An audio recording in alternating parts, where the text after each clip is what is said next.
मुद्दे पे सबसे ज़्यादा बात हो रही है और जिसमें लोग ज़्यादा मतलब शौक भी रख रहे हैं, ध्यान दे रहे हैं, वो जो लोन वाला मुद्दा है, उस पे पिछले 3 दिन से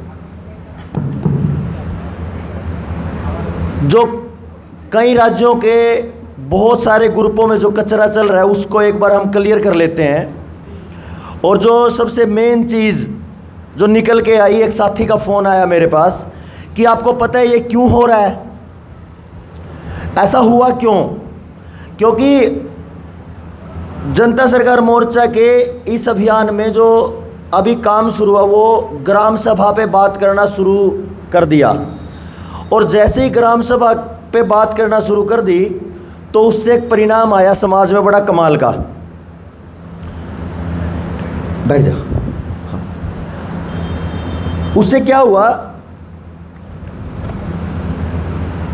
जो मेरे पास साथी का फ़ोन आया उसने कहा कि 3-4 साथी हैं, 3-4 आदमी हैं जो आए थे रोते हुए अपने कर्जे को लेके, बाद में उन्होंने दुकान खोल ली कि हमारे पास ही सब कुछ है, हमारे पास दस्तावेज़ हैं, बहुत सारा कुछ। उन्होंने पूरे देश में पूरा हंगामा कर दिया और बहुत सारे जगह से पैसा लेके अपना काम करना शुरू कर दिया।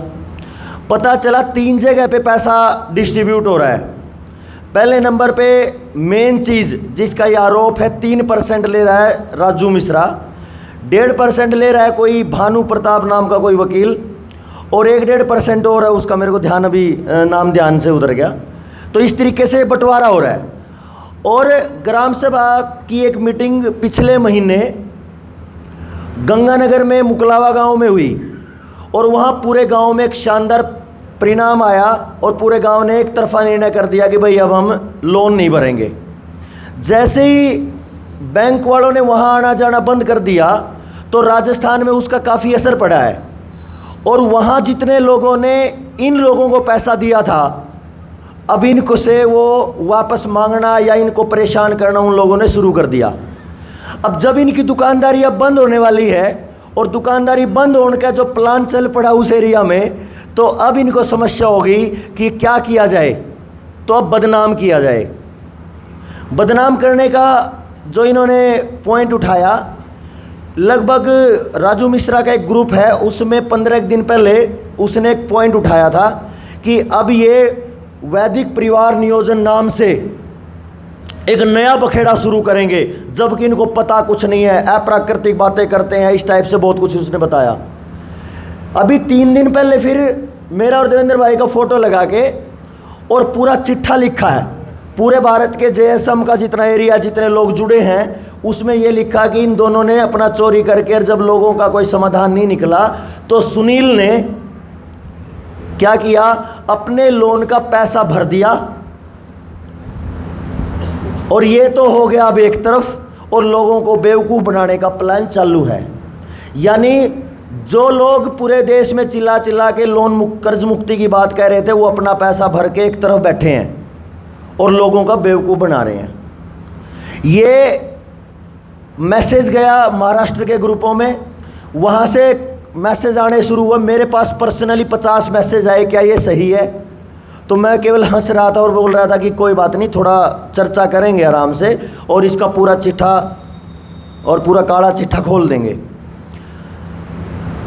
उसके बाद सारे ग्रुप जितने भी हैं, कम से कम 10-12 राज्यों के ग्रुपों में मैंने देखा, बाकी तो चल ही रहा होगा और कहीं पता नहीं क्या कह रहे हैं। जिस दिन मैंने ये आवेदन लगाया था उस दिन का एक कागज़ है। कागज़ क्या है, उस पे मेरी डिटेल्स लिखी हुई हैं। डिटेल्स में क्या है कि भाई मेरी फर्म का नाम क्या है, मेरा अकाउंट नंबर, 2 अकाउंट नंबर, एक सीसी और एक टर्म लोन, दोनों में कितना कितना कर्ज लिया था, मैंने लोन लिया था, और मैंने भरा है 18/6/2018 को 82,500 कुछ रुपए मैंने उसमें भर दिए। इतने शाणे लोग हैं, इतने बेवकूफ़ लोग हैं, शाणे को इसको बेवकूफ़ कैसे समझो आप देख लेना। वो देख रहे हैं अकाउंट को और वो देख रहे हैं उसमें अमाउंट को, लेकिन जो पैसा मैंने 82,554 रुपये भरा है उसकी डेट उसके जस्ट ऊपर लिखी है अक्टूबर में, और 18/6/2018 में, उसको आधार बना के वो ये कह रहे हैं कि इसने तो पैसा भर के और अपने खाते को रेगुलर कर दिया। दूसरी बात, मेरा केस है वो 2 जगह भी चालू है। सेम बैंक, एक केस तो चला रहा है लोअर कोर्ट में, असंध तहसील कोर्ट में, और दूसरा वो ले गया है अभी हाई कोर्ट में, Punjab and Haryana high court Chandigarh में। अब इनको जो खुजली है वो ये है कि इनकी दुकानदारी बंद होने वाली है, अब क्या किया जाए। तो आप सबको ये कन्फ्यूज़न आगे ना हो, और जितना भी जनता सरकार मोर्चा का एरिया है, जितने जनता सरकार मोर्चा के लोग हैं, वो कन्फ्यूज़न में ना आए, इसलिए ये क्लियरिटी बहुत ज़रूरी थी। तो जो महाराष्ट्र का साथी है उसने ये मैसेज डाला, मैंने उसको कुछ सवालों में थोड़ा सा कंफ्यूज कर दिया, तो उसने ये भी बता दिया मैसेज कहाँ से आया। मैसेज किया सबसे पहले रमेश खासा ने, फिर वो राजू मिश्रा के माध्यम से होता हुआ उधर महाराष्ट्र गया रियाज के पास, और वो फिर पूरे हरियाणा में और पूरे भारत में ये कचरा चल रहा है।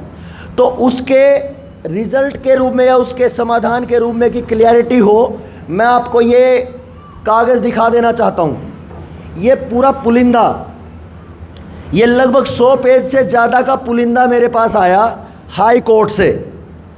बैंक ने क्या किया, जब डीसी ने और तहसीलदार ने मेरी ज़मीन की या मेरी प्रॉपर्टी की कुड़की करवा के कब्ज़ा बैंक को नहीं दिलवाया, तो बैंक ने क्या किया, डीसी को और तहसीलदार को पार्टी बना के हाई कोर्ट में खींच लिया।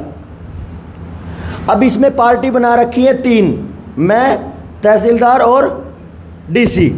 अब इसका मैं आपको पढ़ के भी सुना दूं। ये high court of Punjab and Haryana Chandigarh के, ये CWP कोई केस नंबर होता होगा, रिट पेटिशन है, इसका नंबर है 4590/2024, और ये जो डेट है सुनवाई की वो है 27/8/2024।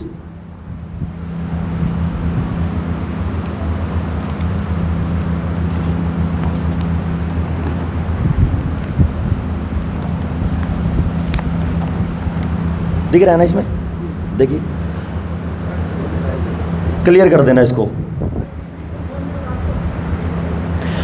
इसमें यह लिखा है कि भाई बैंक ने पार्टी बना लिया डीसी को, तहसीलदार को और सुनील को।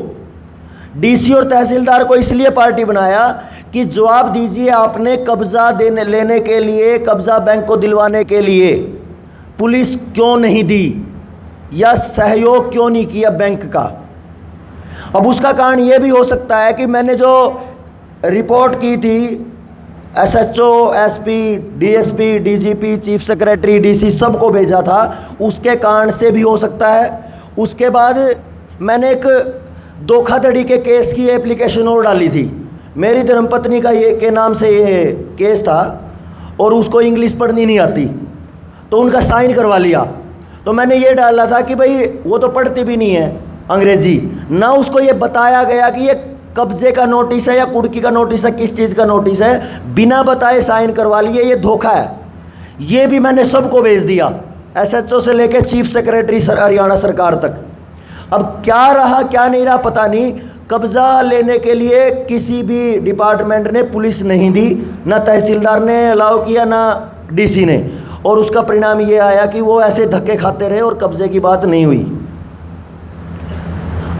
इस चीज़ को एक तरफ रखते हैं। दूसरा हिस्सा है 24 तारीख को लोअर कोर्ट में मेरी तारीख थी जो रिटन स्टेटमेंट देने की, अपनी तरफ से पैरवी करने की। एक तरफ तो बैंक केस कर रहा है लोअर कोर्ट में और एक तरफ जा रहा है हाई कोर्ट में। अब इस केस को कि सुनील कितना झूठा है और सुनील और देवेंद्र कितना गालमेल कर रहे हैं, इसके लिए ये नोटिस काफ़ी है। इस पे मैं बता देता हूँ कि क्या लिखा है। ये पेटिशन है under article 226-227 of the constitution of India.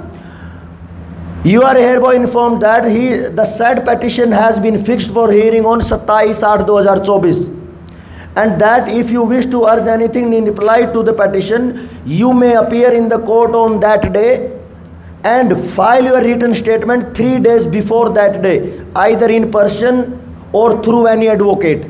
ये 27/8/2024 के लिए मेरे पास केस है। तो ये वीडियो जैसे ही आपके पास आएगी, अपने उस सर्कल में पहुंचा देना जहां पे भी आप जुड़े हुए हो। तो ये इस समय पे ये ज़रूरी है बताना कि जो केस जनता सरकार मोर्चा का सबसे पहला केस था सुनील का, वो केस किसी भी तौर पे किसी भी तरीके से बीच में रोका नहीं जाएगा।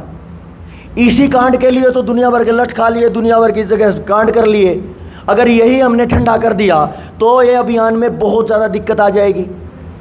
जो लोग ये देख रहे हैं कि भाई ये लोग आगे आगे दौड़ रहे हैं और हर जगह पे ये फंसने को तैयार है, भिड़ने को तैयार है, अगर मैं यानी सुनील अगर अपना केस बीच में वापस कर लेगा या पैसा भर देगा तो बाकी लोग क्या करेंगे?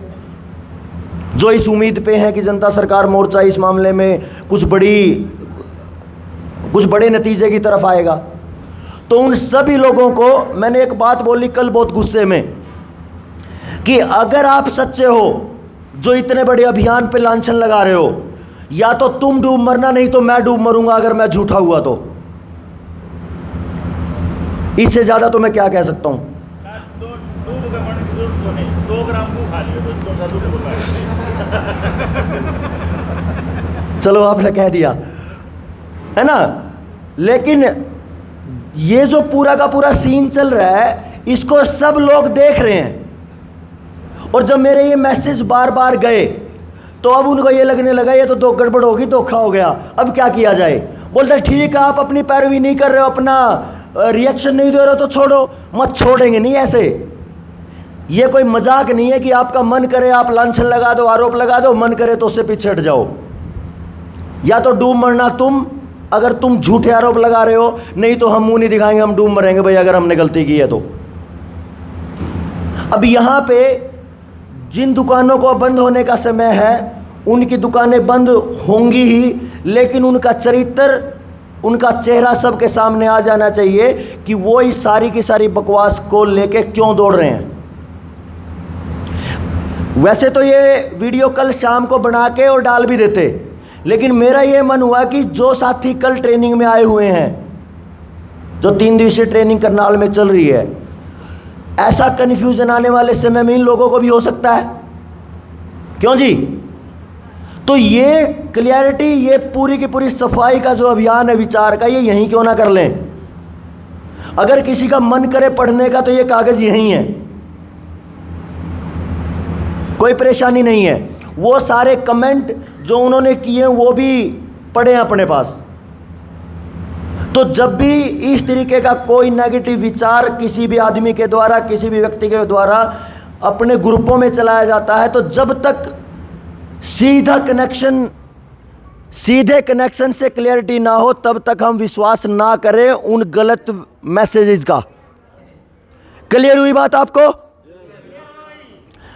तो मेरे को इस विषय पे इतना ही कहना था कि जो ये लोन वाला मामला है जिसके बारे में काफ़ी घमासान मचा हुआ है, तो ये आपके दिमाग में ये क्लियरिटी आ जाए कि ऐसा कुछ नहीं है जो मैसेज ग्रुपों में चल रहे हैं और लोगों के दिमाग में कचरा डाला जा रहा है और लोगों को भ्रमित करने का काम चल रहा है। ठीक है जी? तो ये क्लियरिटी थी इस लोन वाले मुद्दे पे। अब मैं निवेदन करूंगा